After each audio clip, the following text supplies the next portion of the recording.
आपण पाहताय क्राईम मुक्त महाराष्ट्र. लोकसुख वार्तांकन, लोकसुख बातमी.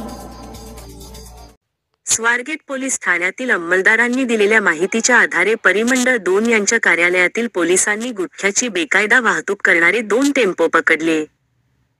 8.5 लाखांचा विमल गुटखा तसेच 2 टेम्पो असा 18.5 लाख रुपयांचा माल पोलिसांनी जप्त केला आहे.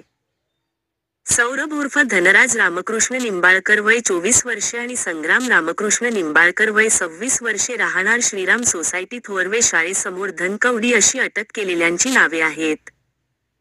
स्वारगेट पोलीस ठाण्यातील पोलीस अंमलदार संजय भापकर यांना भारती विद्यापीठ पोलीस ठाण्याच्या हद्दीतील फालेनगर येथे टेम्पोतून गुटखा वाहतूक होत असल्याची माहिती मिळाली. त्यांनी ही माहिती पोलीस उपायुक्त स्मार्तना पाटील यांना दिली. परिमंडळ 2 यांच्या कार्यालयाकडील पोलीस अधिकारी सहाय्यक पोलीस निरीक्षक संतोष कोळी, अंमलदार पंकज माने, स्वारगेट पोलीस ठाण्यातील पोलीस अंमलदार राहुल तांबे, कुंदन शिंदे, सागर केकांड तसेच भारती विद्यापीठ पोलीस ठाण्यातील तपास अधिकारी निलेश मोकाशी, अंमलदार महेश बारुकर, मितेश चोरमोले यांनी भारती विद्यापीठ पोलीस ठाण्याच्या हद्दीत पेट्रोलिंग करून कोठे गुटख्याची वाहतूक होत आहे याची खात्री केली. तेव्हा फालेनगर येथील लेन नंबर 5 येथील राजक प्रोव्हिजन स्टोअर्स या दुकानाच्या समोरील बाजूला 2 टेम्पो आढळून आले. त्यातील दोघा चालकांना ताब्यात घेतले. 2 टेम्पोमध्ये 8.5 लाख रुपयांचा विमल पान मसाला गुटखा जप्त करण्यात आला. त्याबरोबर 10 लाख रुपयांचे 2 टेम्पो जप्त करण्यात आले आहे.